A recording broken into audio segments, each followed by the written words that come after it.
উজ্জ্বল বরণ গৌরবর দেহং বিলসতি নিরবধি ভাব বিদেহং ত্রিভুবন পাবন কৃপয়ালেশং প্রণমামি শচীসুতং গৌরবরং। ওম গুরবে গৌরচন্দ্রায় রাধিকায় তদালয়ে কৃষ্ণায় কৃষ্ণ ভক্তায় তদ্ভক্তায় নমঃ নমঃ। শ্রী কৃষ্ণদাস কবিরাজ বিরচিত শ্রী শ্রী চৈতন্য চরিতামৃত আদি লীলার তৃতীয় পরিচ্ছেদ পাঠ। আজ পর্ব 13। এই পর্বে আমরা দেখব যে মহাপ্রভুর যে 8টি নাম, এই 8টি নাম নিয়ে আমাদের আলোচনা হবে। যেই 8টি নাম বিষ্ণু সহস্র নামে রয়েছে, সেই 8টি নামের সঙ্গে মহাপ্রভুর জীবনের অদ্ভুত মিল, সেটি নিয়েই আজকে আমাদের এই পাঠ। সপ্তম শ্লোক। আসন বর্ণস্ত্রয় হস্য গৃহ্ণতনু যুগং তনুঃ শুক্ল রক্ত তথা পীত ইদানীং কৃষ্ণতাং গতঃ।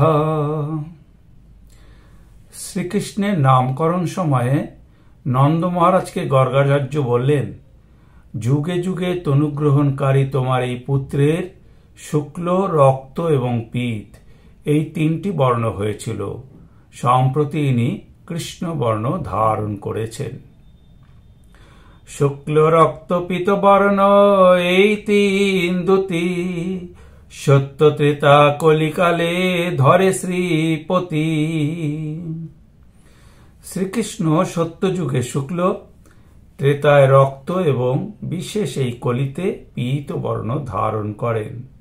যে দাপরে শ্রীকৃষ্ণ স্বয়ং অবতীর্ণ হন, ঠিক তার পরবর্তী কলিতে তিনি পীত বর্ণে স্বয়ংরূপেই অবতীর্ণ হন। ইদানিং দাপরেতিও হইলা কৃষ্ণ বর্ণ, এই সব শাস্ত্রাগাম পুরাণের মর্ম। ইদানিং দাপরে, এই দাপরে অর্থাৎ বৈবস্বত মন্বন্তরের অষ্টাবিংশ চতুর্যুগের দাপরের শেষ ভাগে, সেই মন্বন্তরে তিনি কৃষ্ণ বর্ণরূপে আবির্ভূত হয়েছেন। এটাই সমস্ত শাস্ত্র এবং আগম শাস্ত্রে বলা হয়েছে। শ্রীমদ্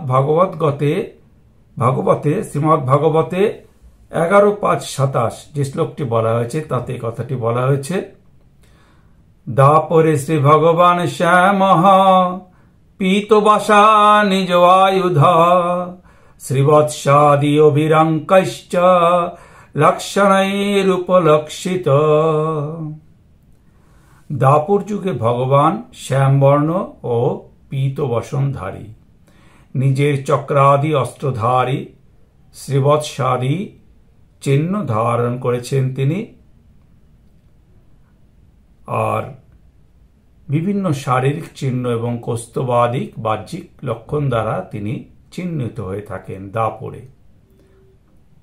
এরপর পয়ার ছন্দে তিনি বলছেন, কলিকালে যুগ ধর্ম নামের প্রচার, তথি লাগি পীত বর্ণ চৈতন্য অবতার। কলিকালে যুগ ধর্ম এই নামের প্রচার করবেন বলে তিনি পীত বর্ণ হয়ে চৈতন্য অবতার গ্রহণ করেছেন।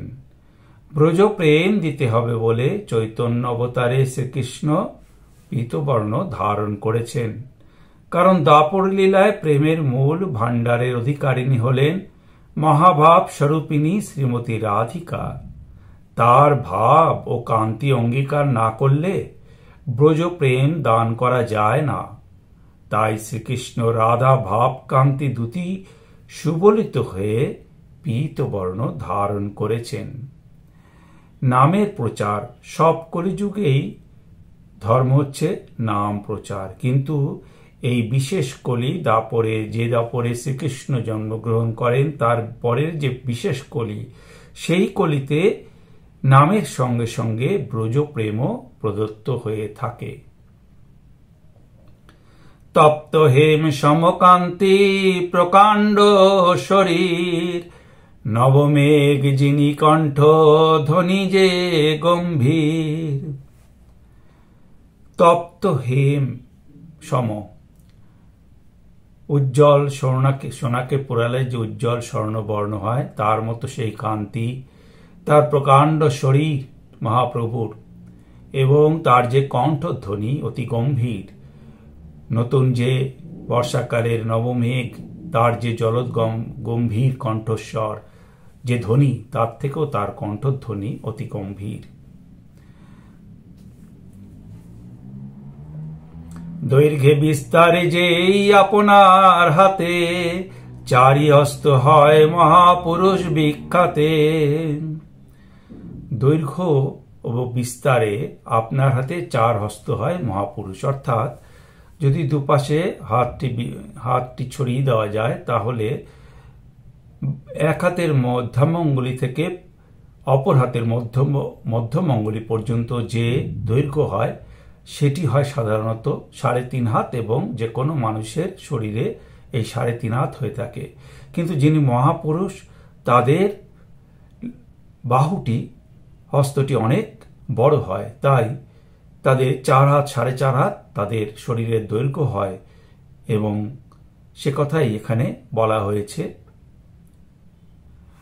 নাগরদ পরিমণ্ডল হয় তার নাম, নাগরদ পরিমণ্ডল তনু চৈতন্য গুণধাম। নাগরদ পরিমণ্ডল অর্থাৎ যারা নিজের হাতের মাপে 4 হাত বা 4.5 হাত লম্বা হন, সেই সকল প্রকাণ্ড শরীরধারী মহাপুরুষদের শরীরকে নাগরদ পরিমণ্ডল বলা হয়। আজানুলম্বিত ভুজ কমল লোচন, তিল ফুল যিনি নাসা সুধাংশু বন্দন। শান্ত দান্ত কৃষ্ণ ভক্তি নিষ্ঠা পরায়ণ, ভক্ত বৎসল সুশীল সর্বভূতে সম। তিনি আজানুলম্বিত, তার হাঁটু পর্যন্ত তার হাত চলে যায়, আর তার লোচন অর্থাৎ চোখ পদ্ম ফুলের মতো, তার নাসিকা তার তিল ফুলের মতো, আর বদন সুধাংশু বদন অর্থাৎ চন্দ্রকেও তার বদন হার মানায়। তার যে শান্ত দান্ত, এই যে নামগুলো বলা হচ্ছে, শান্ত দান্ত অর্থাৎ জিতেন্দ্রিয়, কৃষ্ণ ভক্তি নিষ্ঠা পরায়ণ, এগুলি তার স্বভাব। ভক্ত বৎসল সুশীল সর্বভূতে সম, তিনি ভক্ত বৎসল সুশীল এবং সর্বভূতে তার সমদৃষ্টি। চন্দনের অঙ্গদ বালা চন্দন ভূষণ, নিত্যকালে পরিকরেন কৃষ্ণ সংকীর্তন।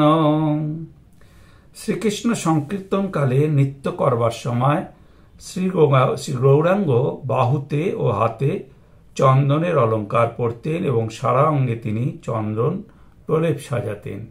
এ কথাই এই পয়ারে বলা হয়েছে। এই সব গুণ লইয়া মুনি বৈশম্পায়ন, সহস্র নামে কইল তার নামের গণন। 2 লীলা চৈতন্যের আদি আর শেষ, 2 লীলায় 4 নাম বিশেষ। মুনি বৈশম্পায়ন মুনি এই যে বিষ্ণুর যে সহস্র নাম মহাভারতে আছে দান ধর্মে, সেই সহস্র নাম তিনি করেছেন বিষ্ণুর। তার মধ্যে চৈতন্যের এই 8টি নাম এই বিষ্ণু সহস্র নামে পাওয়া যায়, যেটি চৈতন্যের আদি লীলায় 4টি নামের সঙ্গে মেলে এবং অন্তলীলায় তার 4টি নামের সঙ্গে মেলে। সুবর্ণ বর্ণ হিমাঙ্গ বরাঙ্গ চন্দন অঙ্গদি, সন্ন্যাস কৃচ্ছম শান্ত নিষ্ঠা শান্তি পরায়ণ। সর্বদা কৃষ্ণ এই উত্তম বর্ণোদ্বয় বর্ণন করন বলে তার নাম সুবর্ণ বর্ণ। অঙ্গ তার স্বর্ণের ন্যায় উজ্জ্বল বলে তার নাম হেমাঙ্গ। সুবর্ণবর্ণ এবং হেমাঙ্গ এই দুটি প্রায় মনে হচ্ছে যেন সমান, একই অর্থ, অর্থাৎ সোনার বর্ণ, কিন্তু এই প্রথম সুবর্ণ অর্থাৎ শোভন বর্ণ, অর্থাৎ কৃষ্ণকে যিনি বর্ণনা করেন সুবর্ণ বর্ণ। আর দ্বিতীয়টির অর্থ সোনার বরণ, হেমাঙ্গ।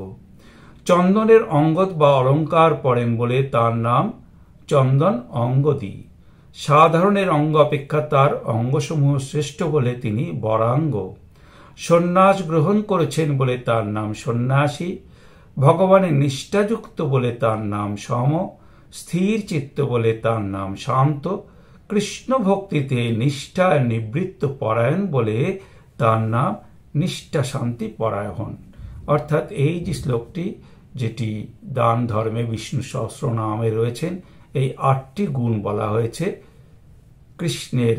তিনি বর্ণনা করেন তিনি সুবর্ণ বর্ণ, হেমাঙ্গ, বরাঙ্গ এবং চন্দন অঙ্গদী। আর কি? সন্ন্যাসী তিনি সম, শান্ত আর নিষ্ঠা শান্তি পরায়ণ। এই 8টি নাম তার, প্রথম 4টি নাম তার আদি লীলার সঙ্গে মেলে এবং পরবর্তী 4টি নাম তার যে সন্ন্যাস লীলা, অন্তলীলা, সেই লীলার সঙ্গে মিলে যাচ্ছে। সুবর্ণ বর্ণ, হেমাঙ্গ, বরাঙ্গ, চন্দন অঙ্গদী, সন্ন্যাসী, সম, শান্ত, নিষ্ঠা শান্তি পরায়ণ, এই 8টি নাম। এই সকলই শ্রীমৎ মহাপ্রভু শ্রীকৃষ্ণ চৈতন্যে দেখা যায়। প্রথম 4টি লক্ষণ, অর্থাৎ সুবর্ণ বর্ণ, হেমাঙ্গ, বরাঙ্গ ও চন্দন অঙ্গদী, এইটি তার আদি লীলায় পরিস্ফুট হয়েছে। আর অবশিষ্ট 4টি লক্ষণ, যেটি সন্ন্যাসী, সম, শান্ত ও নিষ্ঠা শান্তি পরায়ণ, এই 4টি গুণ বা লক্ষণ তার শেষ লীলা বা সন্ন্যাস গ্রহণের পরের লীলায় দেখা যায়। তাই এই 8টি নাম আমরা বিষ্ণু সহস্রনামে পেয়েছি, যে 8টি নাম মহাপ্রভুর জীবনের সঙ্গে আদি লীলা এবং অন্তলীলায় মিলে যাচ্ছে। আজকের মতো পাঠ আমাদের এখানে সমাপ্ত হলো। ওম শ্রীকৃষ্ণ চৈতন্যার্পণমস্তু। হরি ওম তৎসৎ।